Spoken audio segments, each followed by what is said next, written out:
하겠습니다. 그러나 내가 가는 길을 그가 아시나니 그가 나를 단련하신 후에는 내가 순금같이 되어 나오리라. 아멘.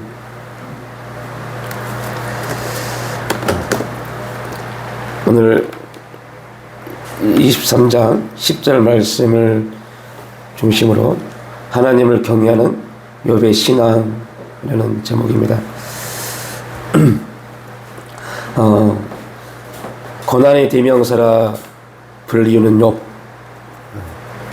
그가 어떻게 그 고난 가운데서도 하나님을 바라보고 그 고난을 이겨냈는지, 욥이 이해할 수 없고 상식적으로 받아들일 수 없는 그러한 그에게 주어진 상황들, 말로 표현할 수 없는 아픔들, 그러한 환경 가운데서도 하나님을 향하여 원망하지 아니하고 그의 온전함을 지켰는지, 우리가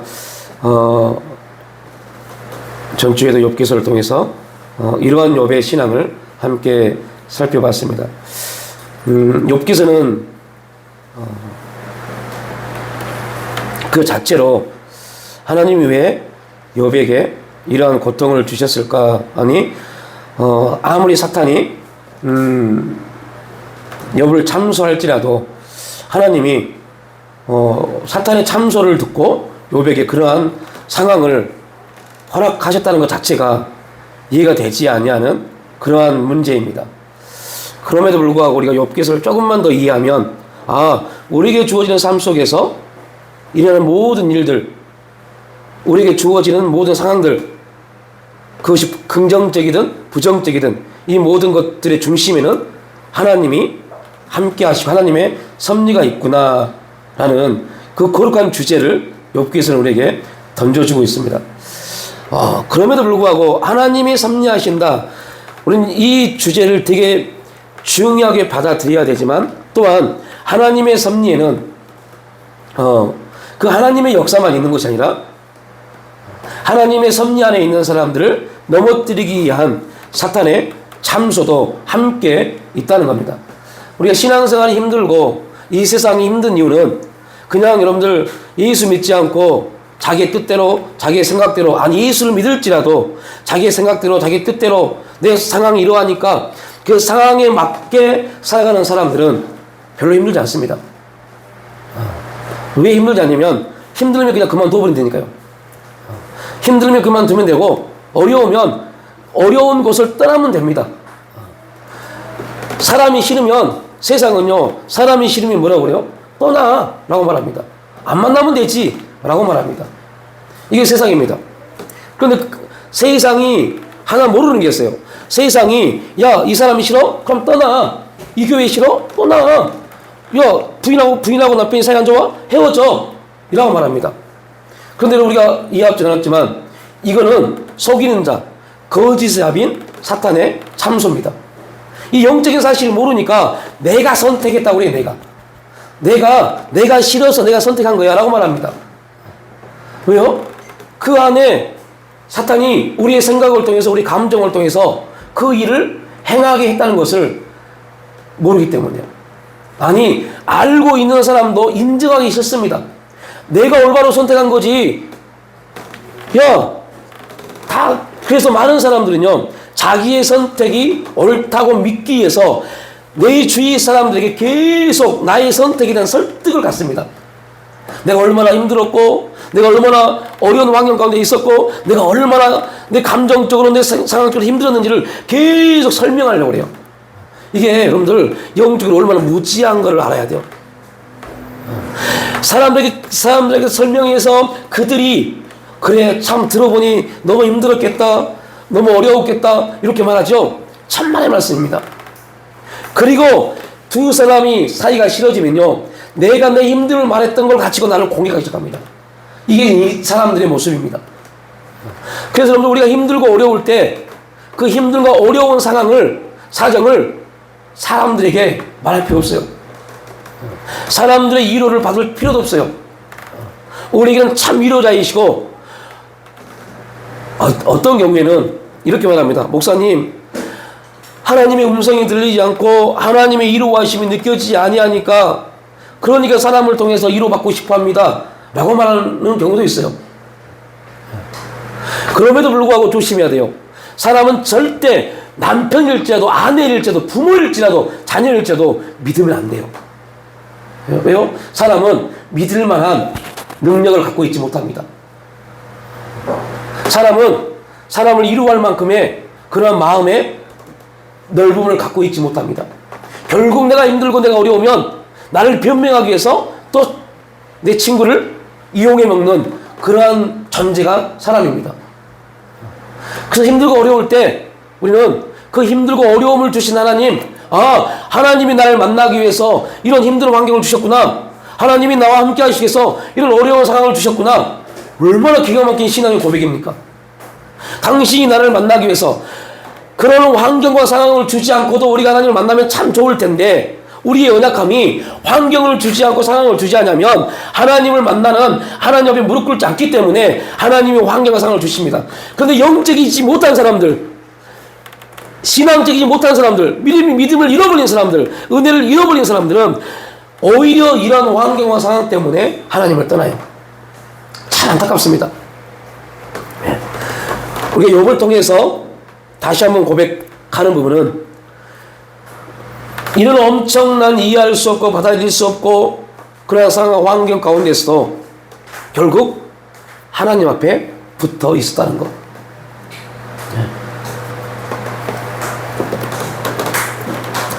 우리의 신앙에서 정말 중요한 부분이 바로 우리 입을 통하여 표현되어지는 말입니다. 말. 인격이 성숙된다는 것은 그 사람에게 주어지는 환경과 상황 속에서 그가 표현하는 말이 달라짐을 내포합니다. 분명한 것은 욥은 하나님을 믿었던 사람이었고, 그 믿음에 대해서 하나님이 그 욥을 높이 평가했습니다. 그는 나를 경외하는 자다라고요. 그런데 여러분들, 하나님을 경외했던 욥이 환경이 새 친구를 통해서 점점 욥은 나는 하나님을 진짜 경외했고 하나님도 욥의 신앙을 인정했음에도 불구하고 새 친구들이 욥을 계속해서 비난하고 저주하고 판단하고 인과응보적, 그러니까 다시 말하면 욥은 하나님을 바라보고 있는데 이 세상의 관점을 가지고 계속 욥을 공격하니까 욥이 결국 어떻게 돼요? 자신을 변명하기 시작합니다. 그 말은 다른 말로 표현하면 욥은 정말 하나님을 믿었던 사람임에도 불구하고 아직 그의 신앙이 성숙되지 못해서 그래요. 많은 사람들이 이 영적인 논리를 이해하지 못해서 욥기를 이상하게 해석해버려요. 자기 의로움으로 신앙이 생겼다라고 표현해버립니다. 우리 영성도 그렇게 표현했어요. 자기 의로움이었다. 그런데 여러분, 성경 어디에도 욥이 자기 의로움을 내셨다는 말 하지 않습니다. 그런데 분명한 것은 욥의 신앙은 진짜 하나님을 잘 믿던 사람입니다. 근데 결국 욥이 하나님이 새 친구를 통해서 욥의 뭐를 들춰냈어요? 이게 중요한 겁니다. 이제 하나님이 우리에게 욥과 같이 동일하게 환경, 사건, 대인관계, 물질관계 여러 가지 환경을 주신 이유가 뭡니까? 우리 안에 남아있는 육신의 때를 하나님이 처리한 목적입니다. 그거를 처리하셔야만이 하나님의 거룩함이 우리를 통해서 나올 수 있으니까요. 하나님의 생명이 나올 수 있으니까요. 그러니까 하나님은 욥이 조금 더 깊게 설명을 해보면, 하나님은 저와 여러분이 어떠한 신앙의 모습을 갖고 있는가 별로 관심 없어요. 하나님의 오직 관심은 우리를 통해서 당신의 영광이 선포되는 겁니다. 꼭 기억하십시오. 우리가 어떠한 신앙으로 변화되어서 어떤 삶을 살고 별로 관심 없어요. 왜요? 우리가 어떤 삶을 사는 것과 하나님 무슨 상관이 있어요? 우리가 저와 여러분이 열심히 잘 믿어서 보여지는 부분에서 물질이 많아지고 부유해지고 자녀들이 잘 나가고 이것과 하나님은 아무런 관심도 없어요. 왜요? 그런 것 때문에 하나님의 영광 받으시지 않습니다. 하나님의 영광은요, 우리의 어떠한 아니라 당신 스스로 받으십니다. 그런데 놀라운 게 있어요. 하나님은 스스로 영광을 받으시지만 결국 하나님을 대적하는 자, 욥을 넘어뜨리고자 하는 자가 누구였죠? 사탄이었죠. 하나님을 대적하려고 하는 자가 있어요. 그런 존재가 있습니다. 그게 사탄입니다. 그런데 하나님은 하나님 스스로 얼마든지 사탄을 뭐 할 수 있어요? 멸할 수 있는 그러한 능력과 그런 모든 권세를 가지고 계십니다. 그런데 왜 하나님이 우리에게 그 사명을 주셨을까요? 아니, 하나님이 당신의 권세로 사탄을 다 멸해버리면 우리가 지금 이렇게 힘들지 않아도 된다니까요. 이렇게 힘들게 살 필요가 없어요. 지금 저와 여러분이 힘들고 어려운 것은 하나님의 섭리 안에서 사탄의 참수를 하나님이 들으시고, 그래, 야, 태평삼동에 보니까 이루는 교회가 있더라. 그 이루는 교회 한번 사탄아 마음껏 휘저어봐. 그곳에 장로, 안수집사, 권사, 집사, 어린애들이 있는데 마음껏 휘저어봐 라고 누가요? 하나님이 섭리하셨다니까요. 그들 감정, 그들의 생각, 그들의 육신을 마음껏 쳐봐. 이렇게 하나님이 섭리하신 겁니다. 그런데 하나님은 아셨어요. 하나님은 뭘 아셨냐면, 저와 여러분이 사탄이 그렇게 환경과 상황과 여러 가지 일들을 통해서 우리를 참수하고 공격했을 때 예수 그리스도의 십자가의 거룩한 역사를 붙잡고 있는 하나님의 사람들, 이르는 교회 성도들은 넘어지지 않을 거야. 이것은 객관적으로 하나님이 알고 있는 사실입니다. 그래서 그럼에도 불구하고 하나님 우리에게 또 누구를 보내주셨어요? 성령을 보내주셔서 주관적으로도 그들은 넘어지지 않을 거야. 왜요? 성령 하나님이 계시니까. 분명 그들은, 이루는 교회 성도들은 그런 환경과 상황이 오면 성령 하나님을 부르고 성령님을 붙잡을 거야. 이게 하나님의 뜻이고 하나님의 계획이었습니다. 그런데 여러분 어떻습니까? 붙잡으시습니까? 성령을 붙잡으신 분 계십니까? 성령을 의지하며 나가시는 분 계십니까? 꼭 그래야 돼요. 성령의 역사를 나를 통해서 나타내시기 위해서, 하나님의 성령의 역사가 나를 통해 나타난단 말은 곧 하나님의 영광이 나를 통해서 나오는 겁니다. 왜요? 성령의 모든 사역의 기본은 하나님을 나타내는 원리이기 때문에요. 그래서 하나님이 이 세상을 향해서, 사탄을 향해서, 봐라! 네가 이루는 교회를 넘어뜨리려고 온갖 소문과 온갖 일들을 다 퍼뜨려놨는데 어떠하냐? 20년이라는 시간을, 아니 그런 엄청난 교회가 무너질 수밖에 없는 그러한 상황이 왔음에도 불구하고 14년을 이렇게 버텨왔지 않느냐?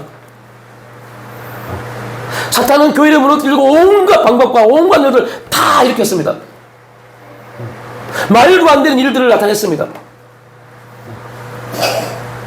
그런데 하나님의 기준은, 사탄아, 네가 온갖 감한 이슬과 온갖 말들을 통해서 그 교회를 무너뜨려봐라. 나의 영, 성령께서 그 교회를 붙잡고 있기에 그들이 성령 안에서 그렇게 하지 못했다면 7월달부터 꼭 그렇게 하십시오. 여러분, 이 교회가 예배 드리려고, 주일날만 예배 드리려고 있는 교회가 아닙니다. 내 사랑하는 나의 백성들이 성령을 의지해서 교회가 힘들고 어려울 때, 무너질 것 같은 그때 그들이 내 이름을 부르면서 기도하였기에 지금까지 있는 거야. 사탄아, 그 가정들을 넘어뜨리려고 온갖 일들을 펼쳐봐라.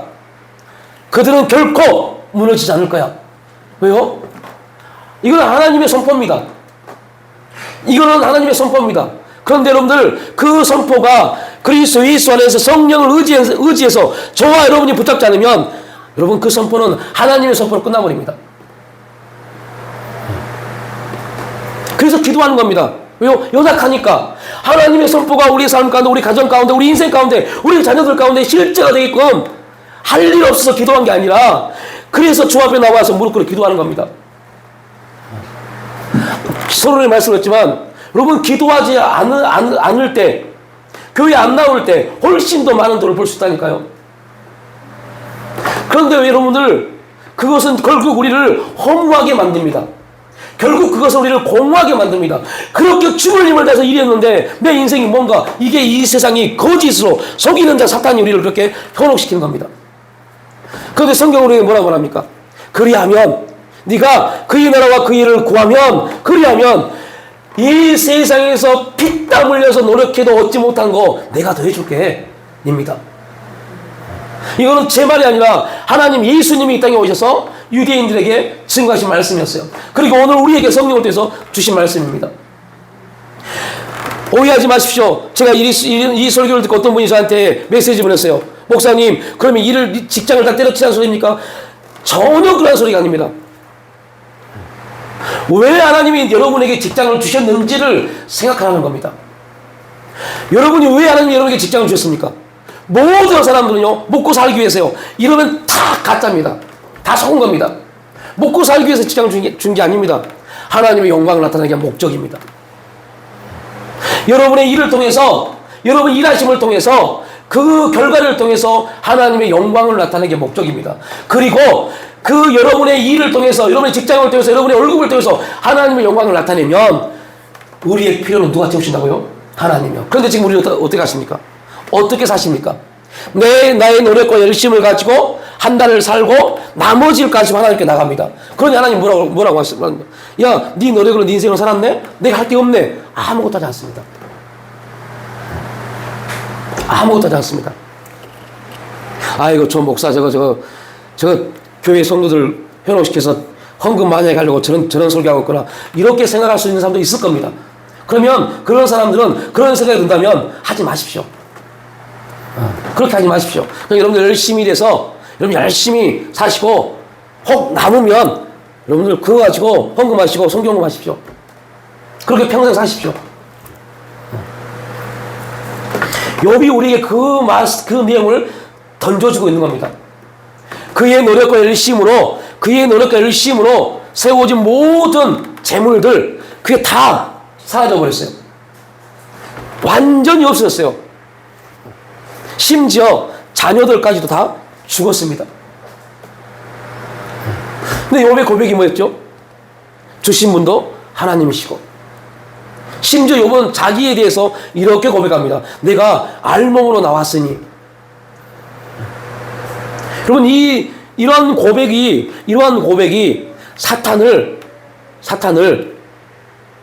더 헷갈리게 만들었습니다.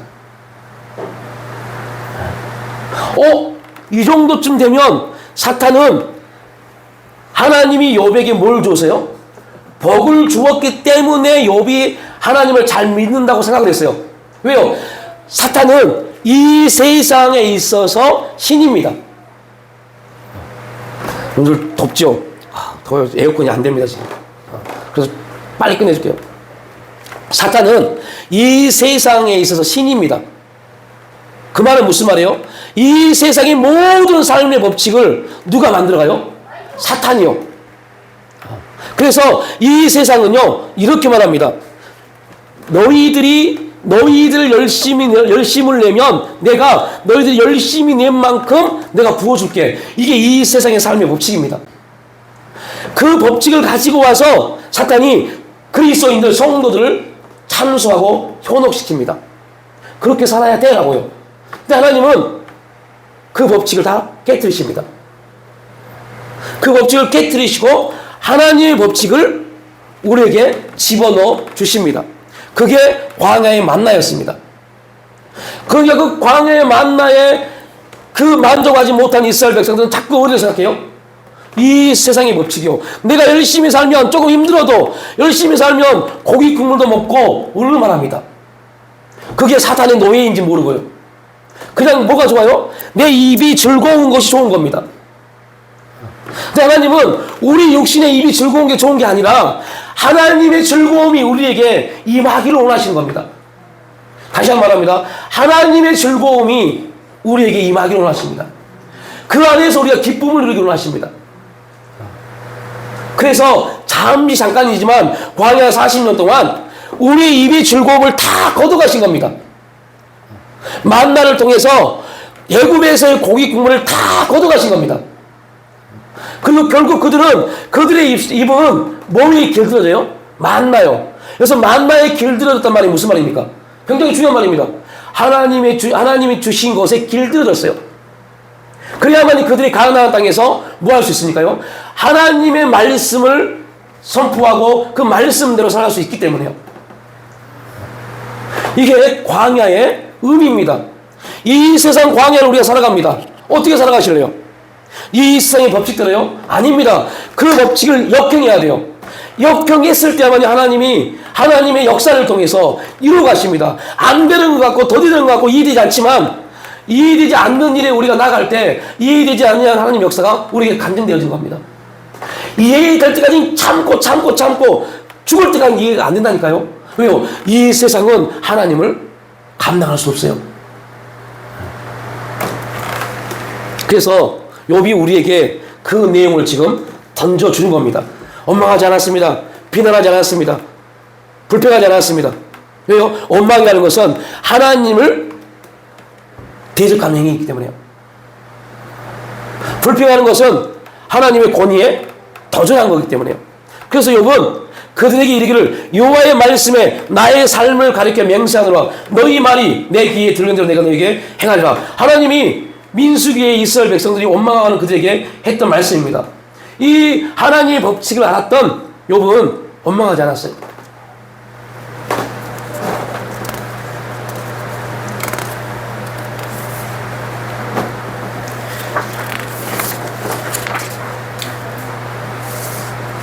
하나님께 징계를 받을 때 우리가 얼마나 연약하고 무력한가를 배우는 동시에 하나님의 힘이 얼마나 강한가도 경험하게 됩니다. 이게 또한 우리들에 있어서는 굉장히 중요한 메시지입니다. 우리가 어렵고 힘들 때 그런 환경 가운데 있을 때 도저히 내가 헤쳐나갈 수 없는 그런 상황 가운데 있을 때 그때 우리가 뭘 배워야 돼요? 하나님의 힘이요. 내가 도저히 감당할 수 없는 그런 환경에 있을 때 낙심하지 마시고 절망하지 마시고 하나님의 힘을 경험하는 그러한 시간 되기를 축복합니다. 그걸 뭐 해야 돼요? 기도해야죠. 주님 도와달라고 기도해야죠. 하나님의 능력을 경험하기 위해서는 우리가 할 수 있는 것은 기도하는 겁니다. 하나님 도와달라고. 하나님의 능력이 우리를 통해서 이 어려운 환경과 상황 가운데 이겨낼 수 있도록 인도해 가달라고.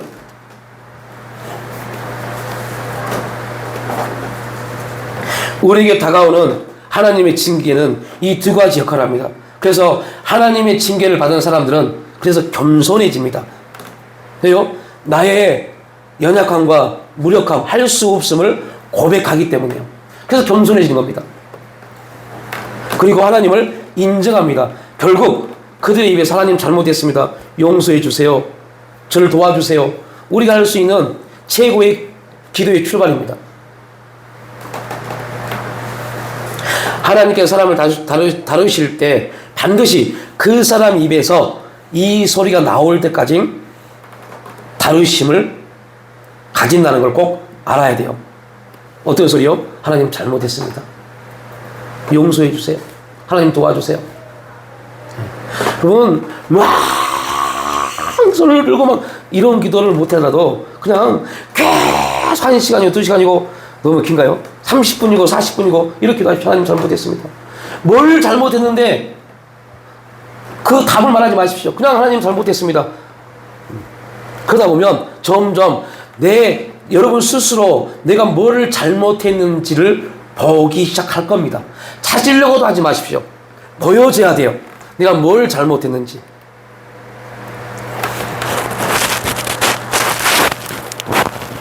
사탄은 우리 입에서 하나님에 대한 원망이 나오기를 바라는 존재입니다.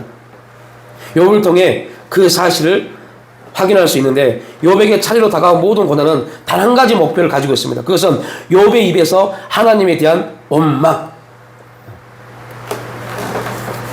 아담이 에덴 동산에서 죄를 짓지 않았다면 원망이라는 단어는 존재하지 않았을 겁니다. 원망, 비난이라는 단어는 죄와 연관되어 있습니다. 죄가 들어온 후 바로 등장하는 단어가 원망이고 비난이죠. 그죠? 죄가 들어와서 아담이 하와를 어떻게 고백합니까? 이는 내 뼈 내 사이라고 고백했던 아담이 죄가 들어오니까 아이고 저 여자가. 좋은 말입니다. 이게 좋은 말이란 말이 저 여자 때문에 별로 욕처럼 안 느끼잖아요. 그런데 오늘 그게 얼마나 엄청난 욕인지 아세요? 저 여자 때문에입니다. 저 여자 때문에. 감이 안 오시죠? 이게 무슨 말인지. 당연히 여자죠? 라고 말하면, 이렇게 봐버리니까 별로 그거 제가 크게 느끼잖아요. 저 여자 때문에 란 말은 아담과 하는 한 몸입니다. 한 몸이에요, 한 몸. 그런데 한 몸인 그 하와를 향해서 아담이 뭐라고 그래요? 저 여자를 말합니다. 저 여자. 그 말은 저와 나는 다르다는 것을 표현하는 겁니다. 저 여자란 말이 그 의미를 갖습니다. 그러니까 다르다. 이 말은 하나님이 왜 그냥 나만 두시 또 다른 사람을 만드셔서 이 말입니다. 그러니까 뭐에 대한 도전이에요? 하나님의 창조의 역사에 대한 도전입니다. 하나님의 섭리에 대한 도전입니다. 이거 되시죠? 저 여자란 말이요. 이스라엘 백성들이 출애굽하고 그들이 육신의 입맛 때문에 원망합니다. 모세를 원망하고 환경이나 자신에게 다가오는 사건을 원망했지만 하나님은 그것을 하나님을 향한 원망이라고 말했습니다. 그러니까 여러분들 이게 무서운 겁니다. 하나님의 섭리라는 기준 안에서 여러분이 우리에게 주어지는 환경, 아이씨 나는 내 인생은 왜 이럴까 하는 순간부터 내 인생을 대해서 원망하는 게 아니라 누구에 대해서 원망하는 거예요? 하나님이요. 왜 그 일을 섭리하신 분이 누구라고요? 하나님이기 때문에. 그리고 말씀하시기를 내 귀에 들린 대로. 여러분이 원망하면 원망의 일을 만드십니다. 우리는 여기서 중요한 영적 원리 하나를 발견할 수 있습니다. 하나님은 우리가 당신을 향하여 드려지는 기도에 응답하십니다. 그런데 문제는 응답에 있어서 믿음의 기도이든 불신앙의 기도이든 당신을 향하여 드린 모든 것에 하나님 뭐 하신다? 응답하십니다. 우리의 삶이 하나님을 향한 찬양과 기도가 돼야 되는데 문제는요, 우리의 말은 인간의 그리스도인들의 말은 그 말은 곧 뭐가 돼요? 기도가 됩니다. 기도가 됩니다. 우리의 말은 다 어떤 말이든 하나님이 들으십니다. 그리고 하나님이 이렇게 말씀하십니다. 내가 네 말을 들었는데 오늘 네가 너에게 주어지는 환경에 대해서 너를 만나게 하는 사람에 대해서 너와 함께하는 어떠한 일에 대해서 이렇게 말하네? 그거 내가 응답해 줄게 라고요. 그리고 그렇게 인생을 또 만들어 가십니다. 그러면 우리는 어떻게 해요? 내가 지금 여러분들이 아이씨 하는 이유가 뭐예요? 이 환경이 싫어서요. 힘들어서요. 어려워서요. 그런데 하나님이 그걸 들으시고 또 뭐 한다고요? 또 그 환경을 또 만들어 주십니다. 왜요? 하나님 우리 기도에 응답하신 겁니다. 그러면 우리는 그 환경으로 인해서 그 환경에 대한 나의 반응으로 인해서 또 다른 동일한 문제에 또 들어갈 수밖에 없어요.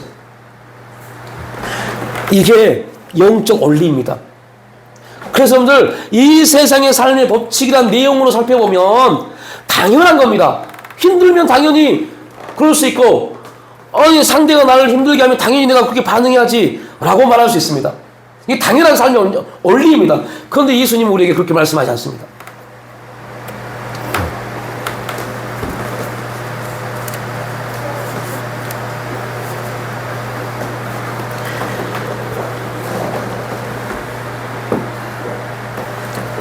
우리 입에서 나가는 모든 말은 하나님 앞에 기도가 된다는 거. 나는 하나님 목사님 무슨 말씀이세요? 저는 기도라고 한 적이 없는데 우리 이렇게 말할 수 있어요.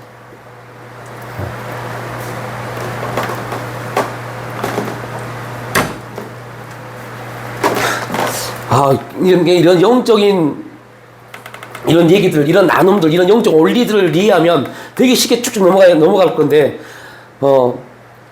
이러한 부분들에 대한 인간론, 영적인 인간론에 대한 부분들 우리가 이해가 되어지면 이게 되게 쉽습니다. 여러분들 이 말을 듣고 막 얼굴들이 바뀌어져야 될 텐데 전혀 그런 모습이 안 보이는 모습을 보니까 이게 지금 도대체 무슨 말인지 이해가 안 가는 것 같아요. 전 설명하고 넘어가야 될 것 같기도 하고 그냥 넘어가도 될 것 같기도 하고 아무튼 우리 입에서 나가는 모든 말은 기도입니다. 그 그리스도인들 뿐만 아니라 하나님의 창조로 되어진 모든 식물이 됐던 인간이 됐던 모든 생물, 살아있는 존재들은 다 기도입니다. 왜 기도일까요? 특히 기독교인들, 그리스도인들의 말은 굉장히 중요합니다. 왜요? 이게 영적인 원리인데 꼭 기억하십시오. 이걸 잊어버리면 안 됩니다. 우리는요, 인간적인 논리 안에서 우리는 사람에게 말한다고 생각합니다. 그죠? 우리는 사람과 사람이 말한다고 생각합니다. 절대 아닙니다.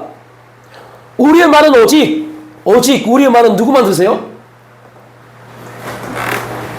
이걸 꼭 이해하셔야 됩니다. 이걸 꼭 이해하셔야 돼요. 그리스도인들, 예수 그리스도를 통해서 거듭난 그리스도인들의 모든 말은, 그 말은 우리의 말의 일자 청중은 하나님이십니다. 너가 아니에요, 너가. 지금 제가 설교하고 있죠. 이 설교 일자 청중은 여러분이 아닙니다. 누구예요? 하나님입니다. 그래서 목사는 누구한테 설교하는 거예요? 먼저 하나님께요. 그래서 설교를 조심해야 돼요. 그래서 설교를 강대상에서는 욕하면 안 돼요. 왜요? 하나님이 들으시니까요. 여러분도 마찬가지입니다. 남편에게 말하는 것 같죠? 아내에게 말하는 것 같죠? 자녀에게 말하는 것 같죠? 아닙니다. 우리의 말의 첫 번째 말은 누가 들으신다고요? 하나님이요. 그래서 함부로 입을 열면 안 돼요. 함부로 내 감정 표현하면 안 돼요. 세상은 말합니다. 야, 너 기분 나쁜데, 네 감정이 상한데 해야지.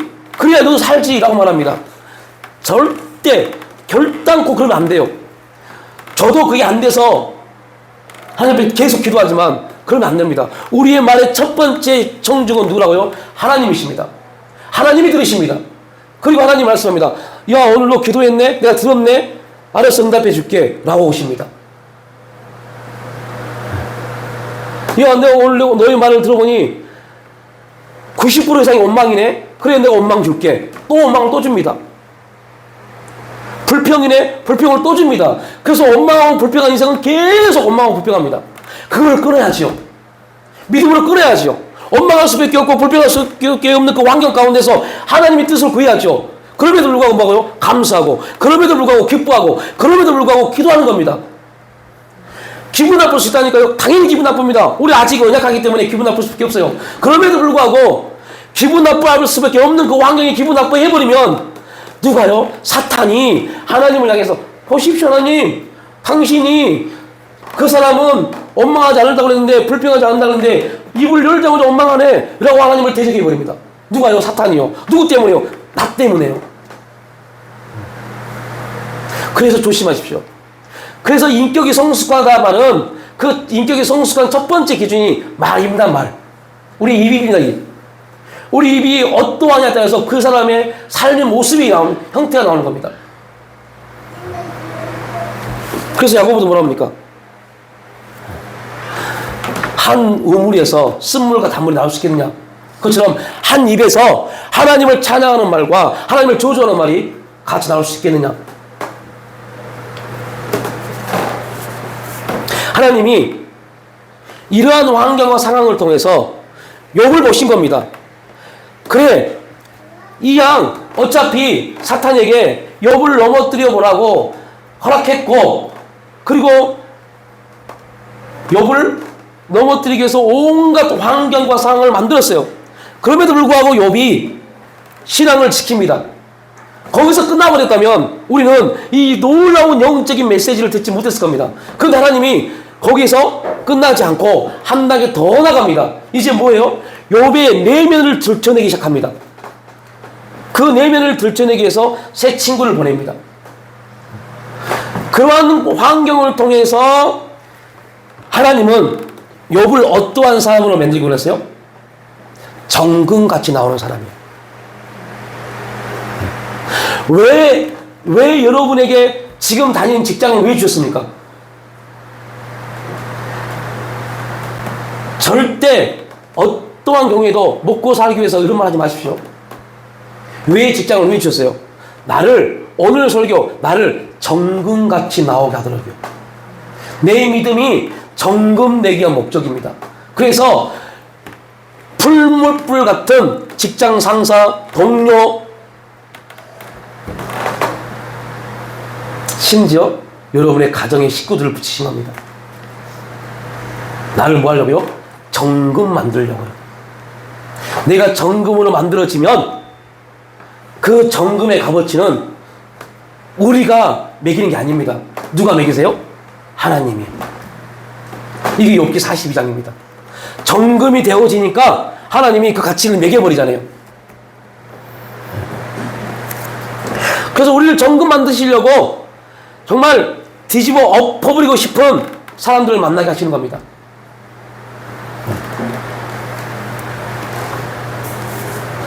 욥은 환경이 어려울 때 자신이 당하는 모든 일이 학습이요 훈련이라고 생각했습니다. 오늘 이것만 제대로 알아도 됩니다. 우리의 모든 상황은 뭐라고요? 학습이요 훈련입니다. 학습이요 훈련이란 말은 그 결말이 있다는 겁니다. 끝이 있다는 겁니다. 이해가 되시죠? 우리가 가져야 할 신앙관입니다. 우리에게 주어진 모든 상황들, 환경들은 하나님을 만나기 위한 학습이요 훈련입니다. 그러면 학습이요 훈련이면 우리가 누구만 만나면 끝나요? 하나님 만나면 끝납니다. 그러면 지금 어려운 환경들, 상황들, 이 부분에서 우리가 자유하려면 뭐 하면 돼요? 하나님 만나면 돼요. 하나님을 만나게 하시려고 하나님이 이 환경을, 상황을 주신 겁니다. 그런데 우리 무지함이, 어리석음이 이 환경을 통해서 하나님 만나고 싶어 하시는데 우리를 떠나버려요.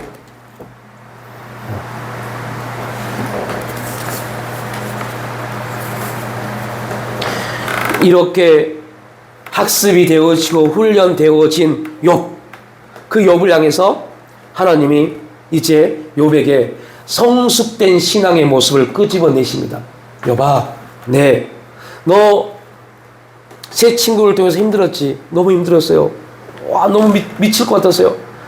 야, 참, 그 애들이 알도 모르는 그 애들이 너에 대해서 막 알가불가하고 너를 정지하고 세상적 방법, 인간응보의 방법을 가지고 너를 정지할 때 나도 힘들었다. 네가 고통받을 때 나도 힘들었다. 그런데 네가 굳굳이 나를 떠나지 아니하고 비록 너를 변명했지만 그럼에도 불구하고 그 자리를 지켜 줌에 대해서 너무 고맙다. 이제 욥아, 한 가지 내가 너를 부탁할게. 여러분, 이런 음성을 들을 수 있기를 축복합니다. 하나님이 우리에게 부탁하는 음성이요. 욥아, 한 가지 부탁할게. 나는 네 새 친구들을 다 죽여버리고 싶지만 근데 그들이 죽지 않을 방법이 딱 한 가지 있어. 그게 뭔데요? 네가 그들을 위해서 중보하면 돼. 해줄 수 있겠니? 해줄 수 있겠니? 여러분들 욥기서 읽어보셨죠? 욥기서 읽으면서 여러분 욥의 입장이 돼보셨습니까? 욥의 입장이 돼보셨습니까? 욥이 새 친구하고 얘기할 때 그 새 친구를 죽일 만큼 그런 극한 상황이 있어요, 없어요? 없었어요. 우리의 성경이 진짜로 재미없는 게 바로 이겁니다. 이거 되시죠? 욥과 새 친구가 막 논쟁할 때 그 논쟁을 읽으면서 욥이 막 분노가 일어나고 욥이 새 친구를 죽일 만큼의 그런 격정적 분노의 장면이 있습니까, 없습니까? 없다니까요. 욥기서 한번 읽어보세요. 없어요. 그런데 이게 우리 성경의 가장 큰 단점이고 잘못된 번역이라고 봅니다. 새 친구와의 논쟁은요, 욥이 그 새 친구를 죽일 만큼의 큰 엄청 논쟁입니다. 지금으로 말하면 저 민주당과 국민의힘 국회의원들이 앉아서 그 죽을 듯이 싸우는 거예요. 네가 맞네, 내가 맞네, 싸우는 거예요. 둘 다 틀리면서. 똑같은 겁니다, 막. 그런데 죽일 것 같은 마음, 그런 분노, 그런 감정 상함, 엄청난 격정적 그런 마음의 분노가 있는 그런 상태에서 하나님이 욥에게 말합니다. 욥아, 그 친구를 중보할 수 있니? 목사님, 그런 말씀이 어디 있어요? 이렇게 말하면 여러분 참 골치 아파요. 왜요? 성경에 보면 죽을 수밖에 없는 사람을 하나님의 사람을 통해서 뭐하게 만들어요? 중보하게 만듭니다. 그리고 그가 중보하면 그가 이 중보를 통해서 해결을 받습니다. 그 첫 번째 주자가 누굽니까? 아브라함의 조카요.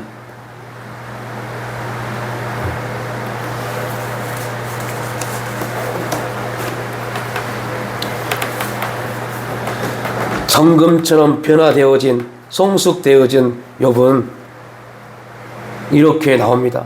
욥이 그 벗들을 위하여 빌매 여호와께서 욥의 공경을 돌이키시고, 놀라운 고백입니다. 그 벗들을 위하여 빌매 기도하매 그의 나라와 그의 의를 구하매 여호와께서 욥의 공경을 돌이키시고 그의 나라와 그의 의 하나님의 뜻대로 행하니 하나님이 욥에게 그전 소유보다 갑절의 역사를 주셨다고 말합니다. 이게 그리하면입니다. 네가 그렇게 하면, 네가 나를 위해서 그렇게 하면 내가 이렇게 해줄게. 이게 하나님의 역사입니다. 저는 욥기를 보면서 깨달은 것이 있습니다. 모든 고난은 학습이요, 반드시 뭐가 있다는 게 끝이 있다는 거예요. 학습이기 때문에, 훈련이기 때문에 끝이 있습니다. 끝이 있다는 것은 우리가 하나님의 뜻을 행하면 그 고난은 우리에게 더 이상 뭐가 아니요, 고난이 아니라는 겁니다.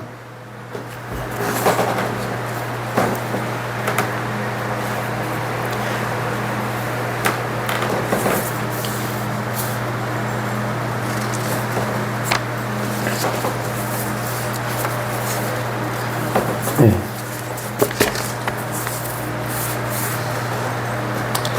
할 게 많은데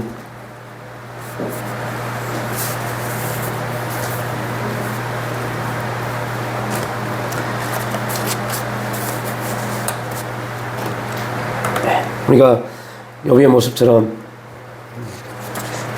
피어나 올라온 성령 성숙되어져서 하나님의 뜻을 구할 수 있고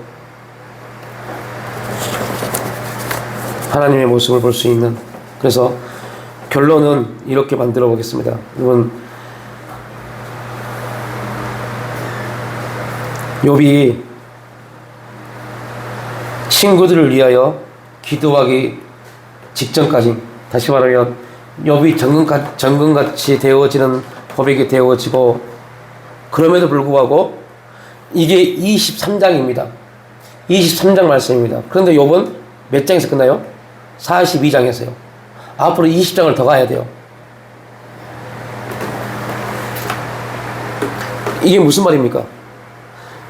믿음을 갖고 하나님의 믿음의 역사를 가지고, 내가 이 고난을 통해서 내가 정금같이 나오겠다라는 엄청난 고백을 함에도 불구하고 그에게 주어지는 환경은 전혀 달라지지 않았습니다.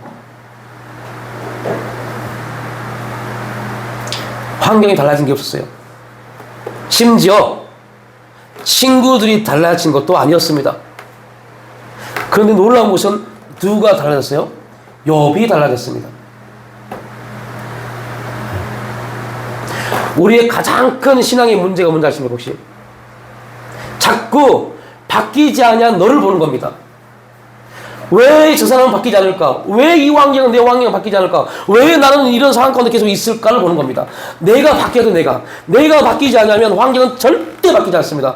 여러분, 환경 절대 안 바뀝니다요. 나를 변화시키려고 하나님이 주신 환경이 왜 바뀌겠어요? 내가 안 바뀌는데. 그래서 하나님은 그 환경 보지 말고 너를 보라니까, 내가 이 환경을 주는 것은 너를 바꾸려고, 너를 성장시키려고 이 환경을 주었는데 너는 계속 그것 때문에 무너지고 낙심하고 절망하면 내가 뭐가 되니? 라고 말하는 겁니다. 내가 바뀌어야 돼요. 여러분이 바뀌어야 돼요. 우리가 바뀌어야 돼요. 우리가 바뀌면 환경이 어렵다고 보여지는 것이 아니라 뭐가 보여요? 그 환경을 통해서 역사하신 하나님이 보이기 시작합니다. 이런 믿음의 역사가 있어요. 이렇게 성장돼야, 우리의 믿음이, 우리의 신앙이 성장돼야 돼요. 우리에게 주어진 모든 환경들, 상황들, 우리가 몇 번 나눴지, 영성훈련하면서 우리에게 주어진 모든 환경들, 상황들, 대인관계, 물질인 모든 문제들은 그 안에서 하나님의 놀라운 축복의 역사를 가지고 온다는 것. 그런데 우리가 영적인 눈이 열리지 않아서, 믿음의 눈이 열리지 않아서 그 환경 가운데 있는 하나님의 축복을 보지 못하는 겁니다. 그래서 우리는 그 환경을 통해서 역사하신 하나님을 보지 못하고 엉뚱한 데가 하나님 해결해주세요, 해결해주세요, 하나님 떠나고 싶어요, 하나님 그만두고 싶어요, 그러면 이 환경과 무관해지니까 라고 착각하는 겁니다. 무지한 겁니다. 또한 사탄의 참소입니다. 떠난다고 해서 없어진 게 아니에요. 떠난다고 해서 다른 곳에 간다고 해서 없어진 게 아닙니다. 내가 그 환경을 이기지 못하면, 감사함을 받지 못하면, 기쁨을 받지 못하면 어디를 가도 똑같아집니다. 왜요? 하나님의 유일한 목적은 우리가 변화, 훈련, 성장, 성숙해서 하나님을 영광을 나타내는 도구가 되는 거기 때문에요. 우리를 끝까지 쫓아오셔서 우리를 변화시키는 게 하나님의 목적이십니다. 숨을 수 없습니다. 어디를 가도 숨을 수 없는 게 우리 인간입니다. 그런데 여러분 어떠십니까? 우리의 모습은요?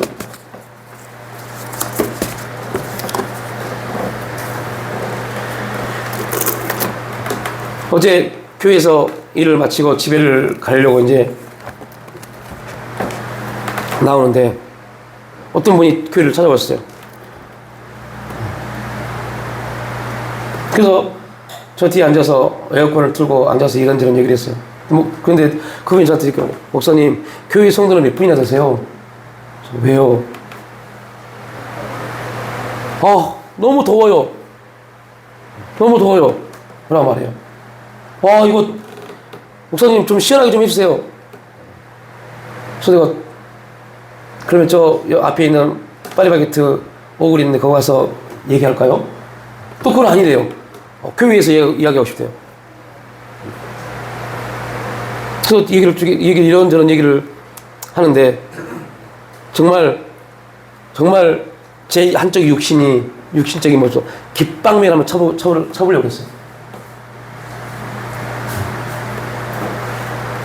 나이는 저보다 한참 어린 것 같은데 이렇게 쳐려다가 말았어요.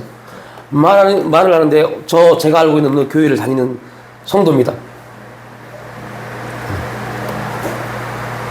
한 30분 얘기를 하는데 듣고 있는데 그 교회 자기가 섬겼던 담임 목사가 이 욕을 해대기 시작하는데요.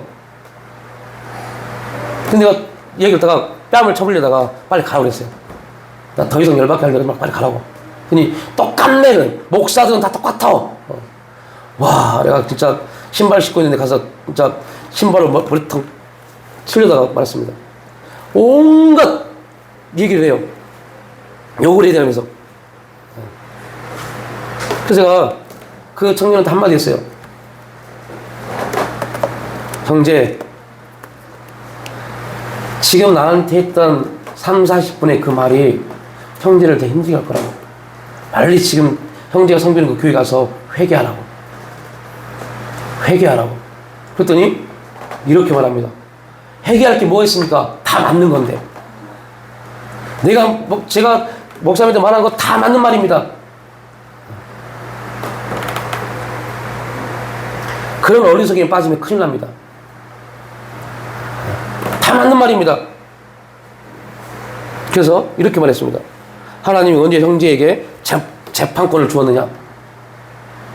내가 볼 때는 형제는 다 틀렸다. 하나, 형제에게 그러한 소리를 듣게 했던 이유는 하나님이 형제의 기도의 능력을 믿었기 때문에 그걸 듣게 했던 거. 그러나 형제는 교만해서 그걸 기도하지 않고 입술로 다 지금 자신은 거룩한데 목사가 저 모양해서 그렇게 변명하고 있다. 죄다. 회개해라. 두 번째, 그 목사님을 통해서 매주마다 들려지는 영의 양식을 먹었음에도 불구하고 그걸 영의 양식으로 알지 못한 죄, 회개해라. 여러분, 설교를 듣고 그 영의 양식으로 받지 못한 사람들 회개하십시오. 죄입니다. 그 죄인지 모르시죠? 죄입니다. 이제부터 다시 말합니다. 죄입니다. 엄청 큰 죄입니다. 근데 우리는 그걸 죄인지 몰라요. 회개하라.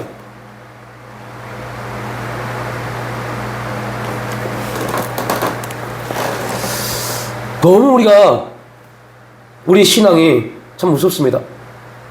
그래서 이제 보냈어요. 그리고 이제 교회를 나와서 터벅터벅 복도를 걸어가는데요. 복도 중간에서 한참을 서 있었어요. 눈물이 터질 것 같아서. 너무 막 슬프기도 하고, 이게 지금 교회의 성도들의 현실인가 싶어서요.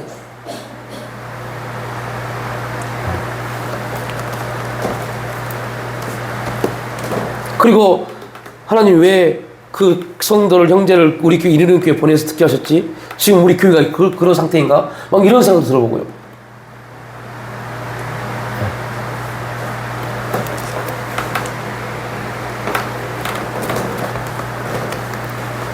분명한 것은 우리에게 주어진 모든 환경과 상황들, 이런 모든 일들은 하나님이 허락하지 않으면 일어나지 않습니다. 참새 한 마리라도 하나님이 허락하지 않으면 땅에 떨어지지 않습니다. 그런데 우리는 어떻겠어요? 우리를 얼마나 사랑하셔서 정말로 끊을 수 없는 대인관계를 붙였겠어요? 우리를 얼마나 사랑하셔서 말도 안 되는 상황을 줬겠어요? 그걸 통해서 뭐 하시려고요? 하나님의 일하심을 나타내시려고요. 7월달입니다. 이제 7, 8, 9, 10, 11, 12, 6개월 남았습니다. 여러분, 진짜 하나님 앞에 우리의 신앙을 돌이켜볼 수 있는 2025년이 돼야 돼요.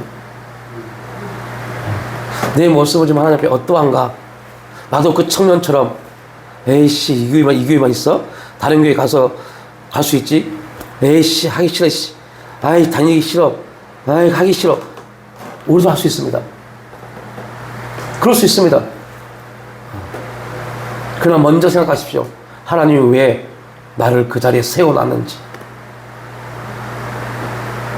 하나님 왜 나에게 이 소리를 듣게 하셨는지.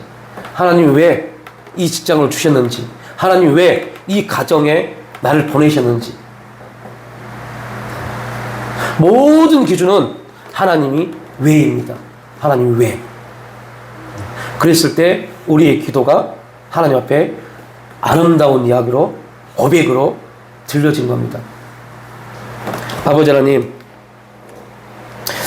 우리에게 주어지는 환경과 상황이 참 이해할 수 없고, 아니 어떤 경우에는 받아들이기 힘들고, 왜 나만 이런 고통 가운데 있나? 왜 나만 이렇지? 왜 우리 가정만 이렇지? 왜 우리 자녀들은 이렇지? 아니 내가 섬기는 교회는 왜 이럴까? 라는 그러한 고민과 갈등 생각들이 우리를 좌우할 때가 너무너무 많습니다. 분명한 것은 듣게 하신 것은 우리가 기도하는 사람이기 때문에 듣게 하셨고, 보게 하신 것은 우리가 그 일을 감당할 수 있기 때문에 보게 하셨고, 하나님, 이것은 하나님의 섭리이기 때문에 우리가 하나님의 뜻을 구하고 그런 상황과 환경 가운데 낙심하지 않고 절망하지 아니하고 오히려 기뻐하고 감사하며 하나님 앞에 우리의 삶의 기도를 드릴 수 있는 그런 아버지 거룩한 자리 될 수 있도록 인도하여 주시옵소서. 그래, 정말로 하나님이 세상의 신 사탄을 향하여서 보았느냐? 나의 종을 보았느냐? 그가 나를 경외하였다 라는 평가를 받을 수 있는 신앙이 될 수 있도록 성령님 주관하여 주시옵소서. 감사드릴 때 예수님의 이름으로 기도 올려옵나이다.